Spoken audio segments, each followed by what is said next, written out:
What's up, guys? I just put up my college football and NFL videos, so you can go check those out. Hopefully, those are solid plays in those. Football's been a little bit iffy.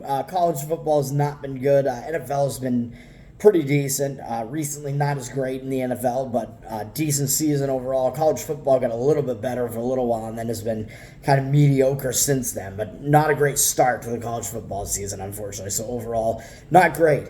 But talking about today's slate, a lot of different sports are in action, but I don't love a whole lot of what I see in the card here. So there's the NFL Thursday night game, which I talked about in my NFL video, so you can see it there too. But I'd kind of just reiterate the same thing that I said like an hour ago or whatever, which, yeah, Bengals Ravens. So it is a good game for once on a Thursday game.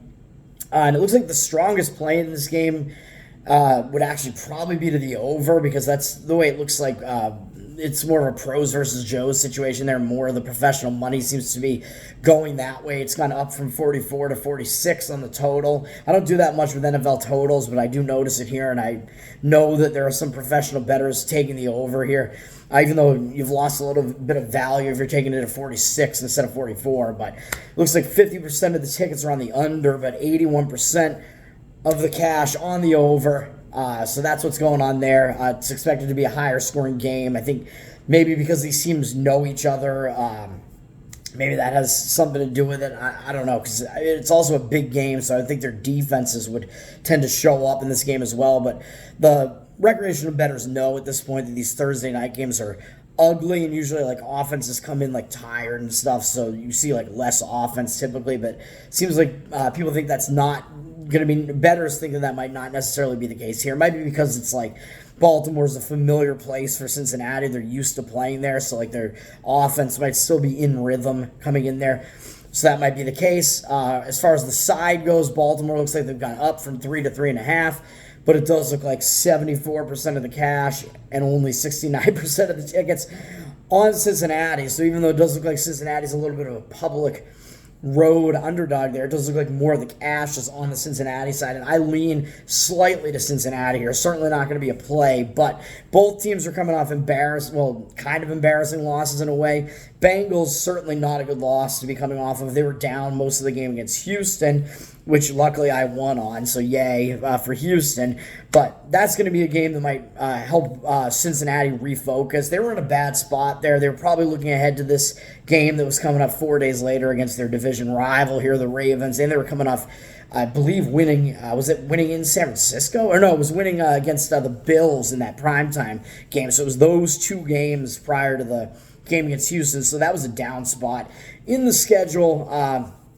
For the Bengals, they're playing against Houston, which is why I played Houston in the game. So a worse loss for the Bengals as far as how it looks like in the eye of like the recreational better, and it might help the Bengals like want to refocus. Like, we just lost to a team that's not that great. Come on, guys. Like, we got to refocus here. So it might give you a little bit more value on the Bengals for that reason, and give them a little bit extra motivation. The Ravens, at least their loss was against Cleveland, who are a divisional opponent, but the Ravens did blow like a pretty big lead in that game. So I don't know how much you can excuse that, really. They should have won that game, probably kind of similar to what they did against Pittsburgh, where they just collapsed late in the game kind of inexplicably. Although Cleveland, not really a bad team. Pittsburgh, the Phillies, they have a good record. I don't know how good they really are. They seem to be getting very lucky, but who knows? So I think the Ravens' loss to the Browns is a bit more excusable because it's a divisional game. I think Deshaun Watson is now out, but I think it seemed like he was in that game right near the end because I had the end of that game on, so I don't know when his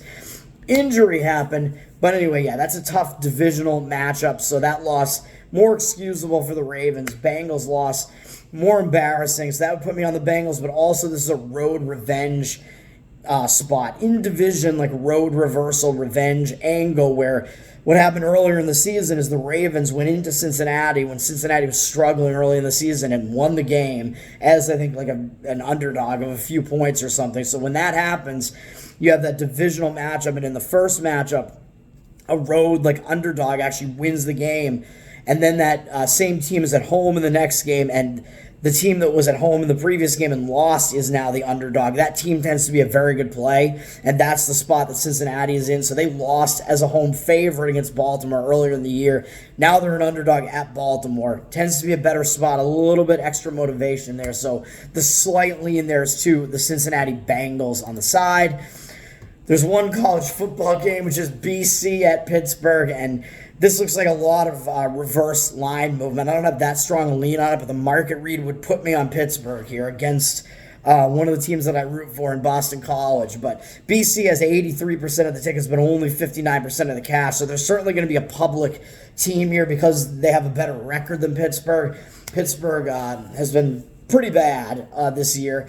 They had that one big win that I was on, luckily, when Louisville was in a bad spot, and they took advantage of it and caught them in a good spot. But here, it looks like weird reverse line movement on Pittsburgh going up from a 1-point home favorite to a 3-point home favorite, even though Boston College has 83% of the tickets and now 60% of the cash. They have the majority of both of those, so it looks like some of the more respected bets are on the Pittsburgh side to drive that number up to 3. So the number is moving against Boston College. And why might that be the case? I looked at this briefly, and I do agree with it a little bit.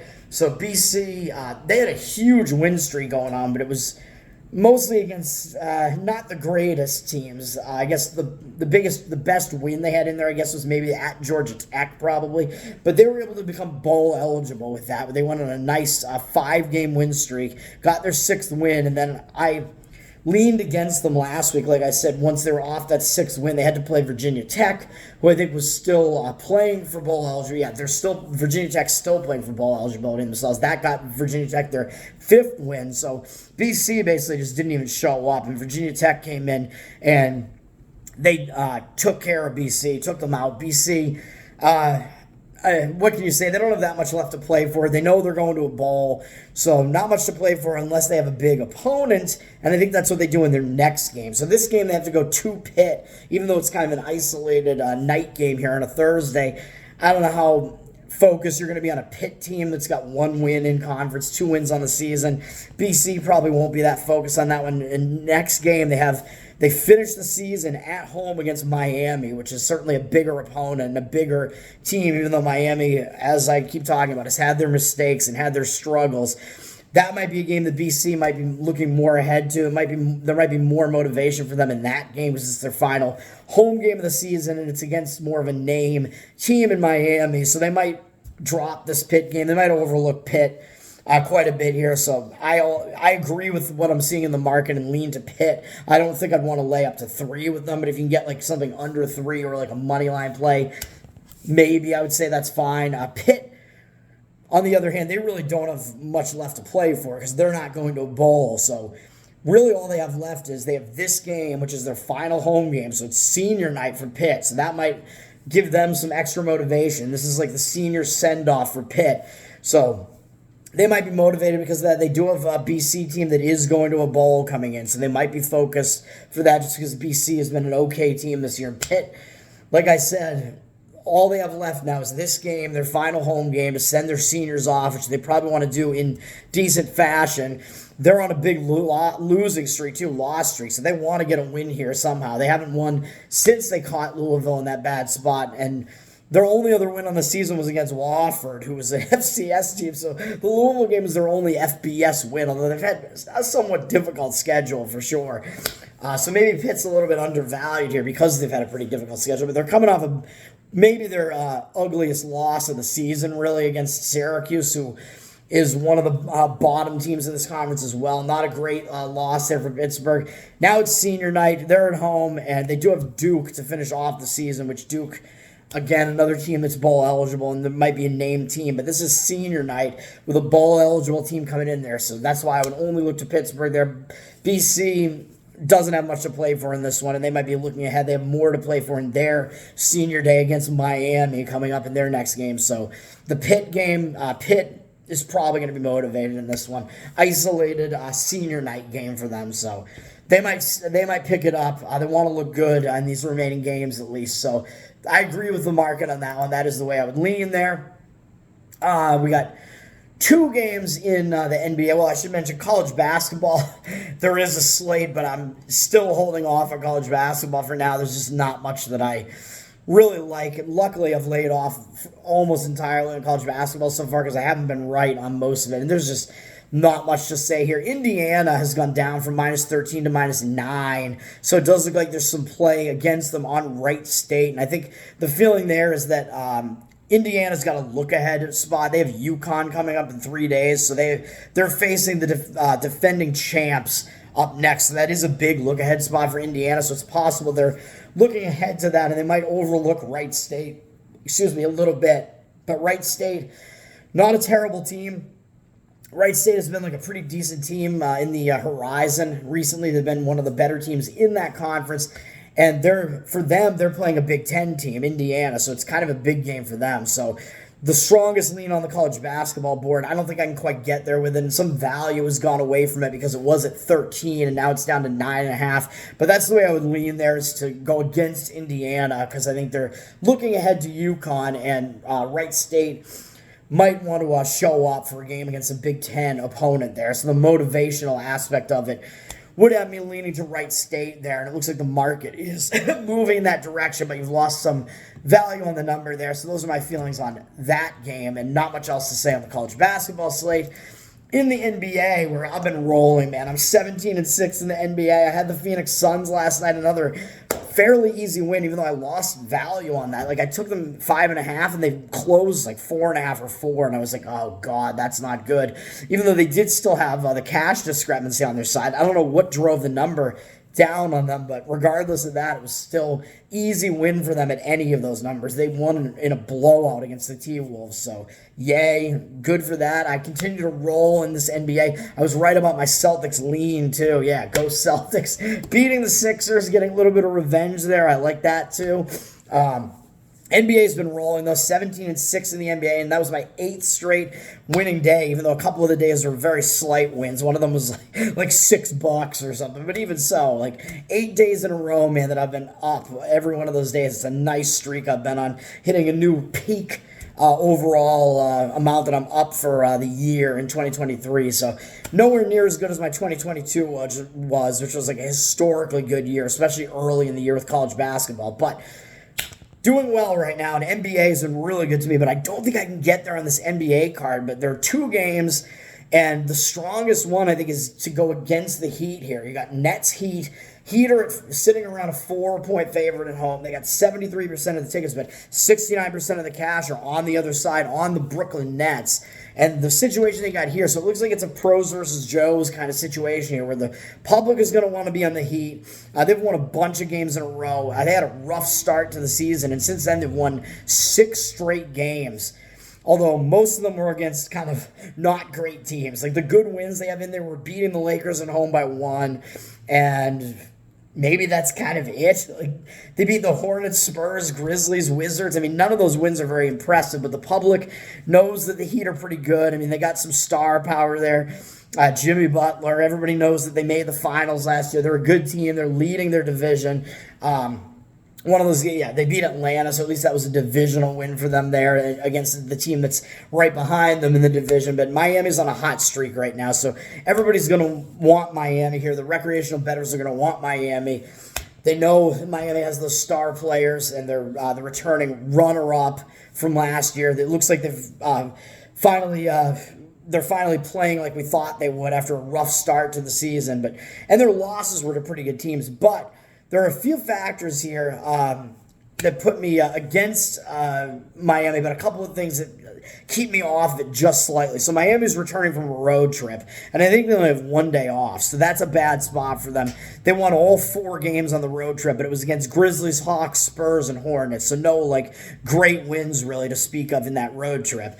But they still won all those games, moved their win streak up to 6 games. Now they're coming back home, and that, like I said, returning home is a distracted spot where you got family stuff to take care of, and it can kind of disrupt that momentum as well if you had a good road trip, which they did.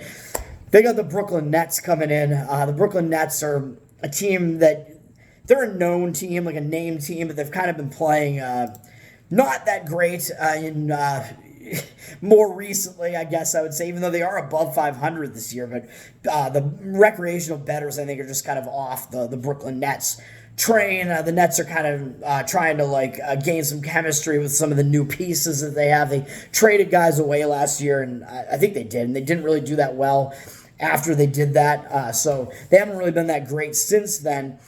So I would only look to the Nets here because Miami's in that spot where they're returning home. Not a great spot. Brooklyn has put together a couple wins themselves, even though they're not very impressive wins. They did beat Washington and Orlando. So, but they might, so they're not like in a letdown spot or anything like that. If anything, that just might be like a momentum builder for them. Help them get a little bit of momentum coming into this game at Miami. The only one hesitancy that I have here is, that Miami, first of all, they're not coming off of a big game. Their last game they beat the Charlotte Hornets. That was their final road game of the road trip, which not an impressive win. So it's not like they're in like a letdown spot, but they are coming home in a distracted spot. The other thing, though, that kind of keeps me off of this is that Brooklyn won at Miami earlier this year. So that's the one thing. And Miami was a 6.5 point favorite in that one, and now they're only a 4-point favorite, and it's kind of the same matchup. I don't know if the personnel is really any different in that one. And that was the game where the Heat were way ahead in that game. Brooklyn made it like an epic comeback and wound up beating the Heat, which was crazy that the Heat blew a lead like that. They were way ahead in that game. They wound up losing the game. Kind of crazy. And that was a road return.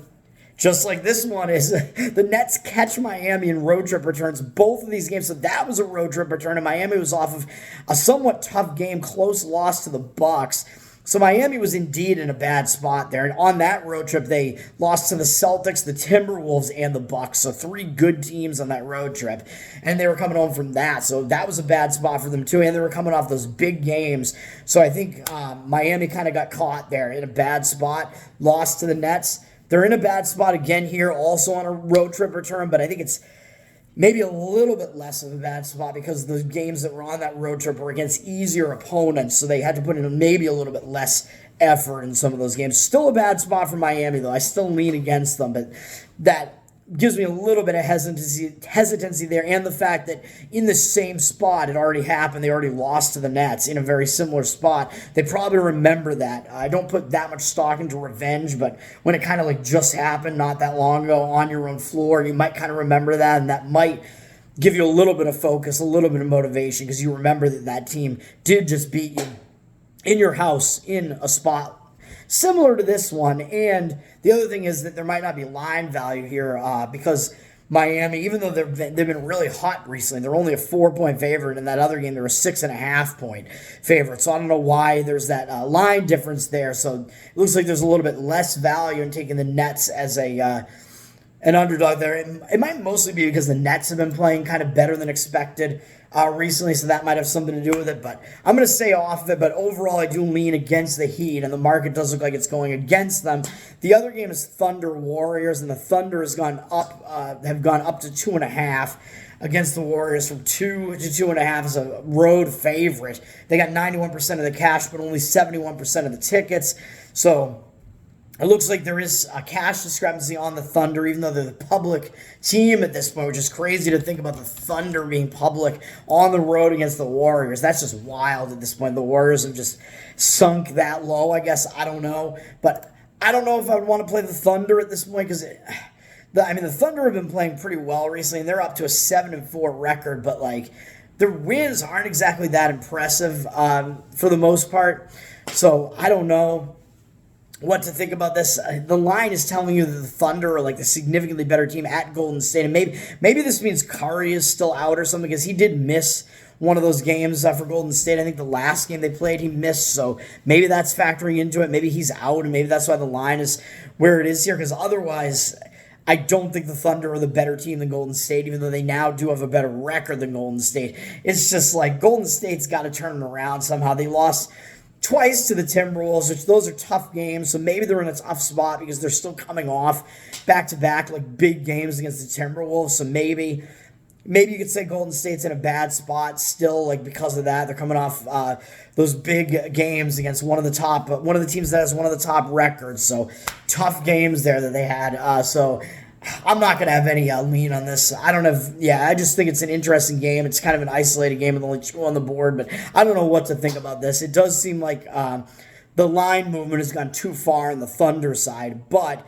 Golden State is kind of in a bad spot off of two big games against the Timberwolves, and the Thunder aren't really off of like big games, even though they've been winning recently. I think they've been winning against some not great teams, and the Thunder did play Golden State close earlier this year, although that might have Golden State like maybe a little bit focused again because the Thunder beat them by 2 in Oklahoma City, or by 2 in Oklahoma City. So Golden State might kind of remember that a little bit, and that might cause them to refocus a little bit, remembering, hey, this is a team that did beat us in their house a little while ago. So that might have the Warriors just a little bit focused there, knowing that yeah, like this is a team that we should probably take a little bit seriously in the Thunder.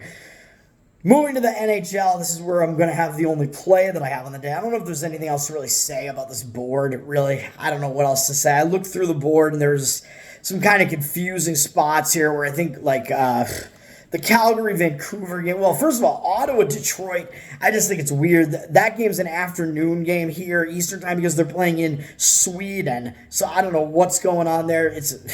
Yeah, let's go play hockey in Sweden in cold weather. All right, sounds great. I don't know what to think about that one, but weird that it's a game being played in Sweden. It does look like the market is signaling on Detroit there, which I also find weird. Ottawa's gone down from -128 to -117 as a moneyline favorite with 67% of the tickets on them, but 78% of the cash on Detroit, which all of that seems weird to me because I would think that the public would be on Detroit and think that they're the better of these two teams. They've been the better of the two teams recently, I think, and they were off to like a pretty good start this year at the very least. But the line is actually telling you on a neutral site like this that Ottawa is actually the slightly better team.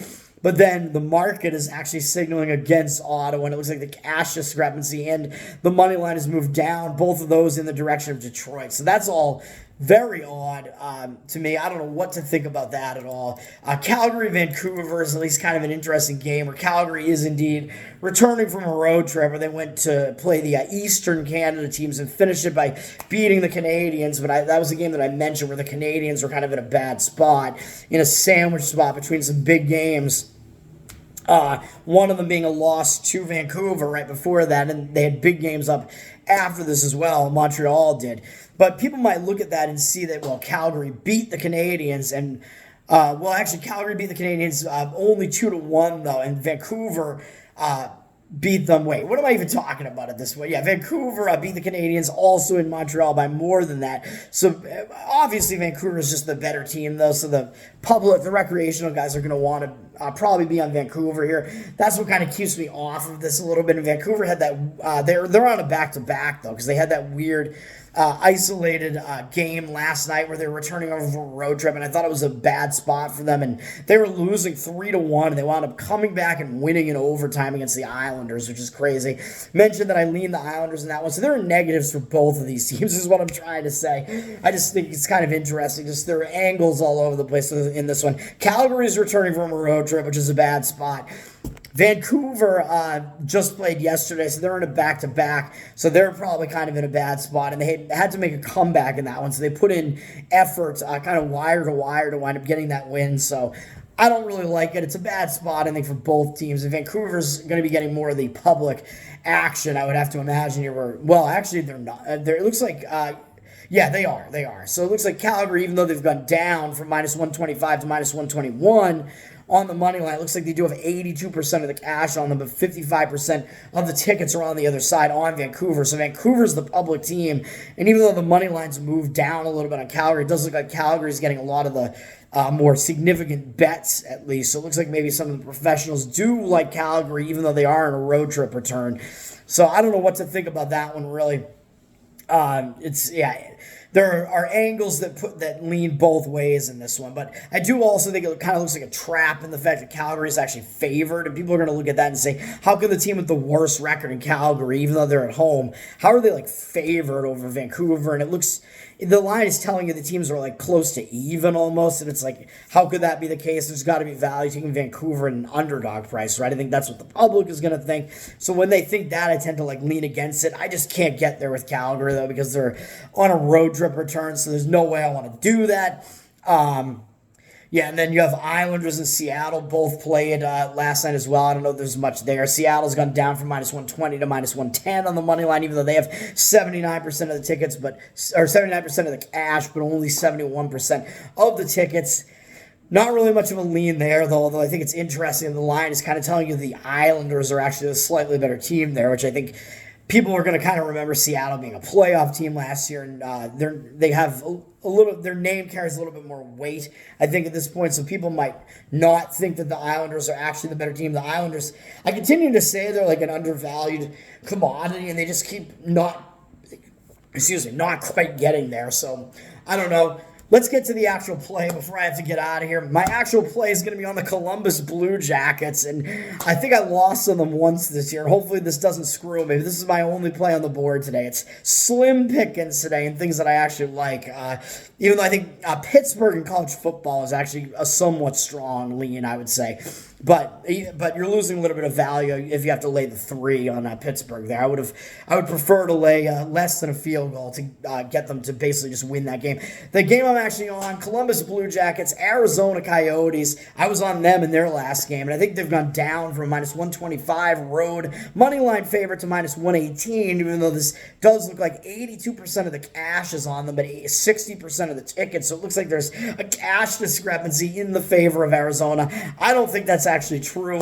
It looks like the line is moving down on them towards Columbus.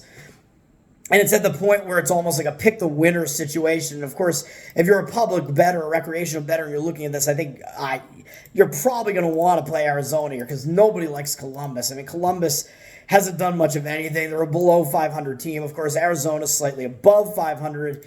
So why am I doing it? So in that aspect, I think it looks a little bit trappy, and that it looks maybe a little bit too easy to take Arizona in a almost like pick the winner situation, even though the line is still telling you that Arizona's the somewhat better team because they are the favorite on the road. But this is a sandwich spot, I would have to say, for Arizona. I think this is the most like down spot in their schedule on the road trip here. They're in the middle of a road trip, and going like way back, they played Montreal, Winnipeg, Seattle, all at home, went on the road, started the road trip at St. Louis, then at Nashville, and then the game that I was on them, and they didn't quite get there, at Dallas. They blew a 3-2 lead late after they made a nice comeback from being down 2-1, took a 3-2 lead and lost with they gave up the tying goal with a few minutes left and wound up losing the game in overtime in a huge game against Dallas that went to the wire, overtime.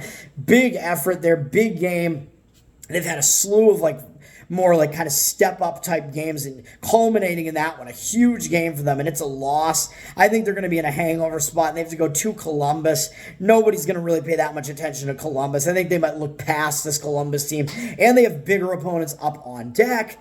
They got Winnipeg, who are the Winnipeg Jets, the replacement Winnipeg Jets, because the Coyotes are really the Winnipeg Jets, and they moved from Winnipeg to Arizona back in the day, so they're actually the original Winnipeg Jets. So I don't know if that is any factor at this point, but they might think, hey, we're still the original Jets. Fuck you, basically. Well, they think that Winnipeg is trying to steal their name or something. I don't know, but Winnipeg is a team, I think they were in the playoffs last year. They're a team that carries some name recognition. They're a stronger team, so that's the team they have up next on Saturday to close out the road trip. That's a bigger game. Then they come home and they get Los Angeles, then St. Louis again, then go out to Vegas, then they get Tampa Bay, Colorado, St. Louis again, so all bigger teams. So this is the worst team that they're playing in this whole stretch of a whole bunch of games. So I think it's a sandwich. I think they're in a hangover spot coming off that really tough loss, tough way to lose against Dallas, one of the best teams in hockey, really, the Dallas Stars. Really tough way to lose. They have to step down and play a team, an ugly team that nobody really wants to play, in the Columbus Blue Jackets. And the Blue Jackets are just on a monster loss streak. They got to do something, man. Columbus, they're gonna when you're a team that's lost this many games, you can't really afford to lose. So you got to be focused. They have the same amount of time off, but they're not traveling. At least they're staying at home. They lost their last game, but it was on a road trip return, although it was only from a 2-game road trip. Lost at Pittsburgh. I mean, there's no real shame in that. They probably want to get at least one of the 2 games in this homestand, so I think they're probably going to be focused. Arizona's an above 500 team coming into them. You've lost 6 straight games or whatever it is. You got to do something. Although those games, like a lot of those games, were against good teams. Detroit, the Rangers, Dallas, Florida. Washington has actually been playing well recently, and Pittsburgh's not bad either at this point. So that was a tough stretch as well. And people might also look at this and say Columbus lost to Dallas repeatedly. They just lost at home to Dallas. They had lost at Dallas before, and Arizona played them much better than Columbus did. Arizona's the better team, so this is easy, right? Taking them basically at the price to just win the game. Again, I don't think so. It's a sandwich spot. This is my only play for tonight that's on the board, Arizona, and I took them at, what did I take them at, actually, the price? Oh, sorry, not Arizona. Columbus Blue Jackets. Yeah, sorry. Columbus Blue Jackets. Arizona's in a bad spot, in a sandwich spot. I was able to take the Columbus Blue Jackets at plus 100, so even money there. Not a bad price there. You're essentially playing them at kind of like a nice underdog price. That's going to do it. I'm Toad. Really long, a half-hour morning video after I just did 2 football videos this morning, too. I'm hyped up, man. I'm jacked up. I'm on coffee. Have a good day. Peace.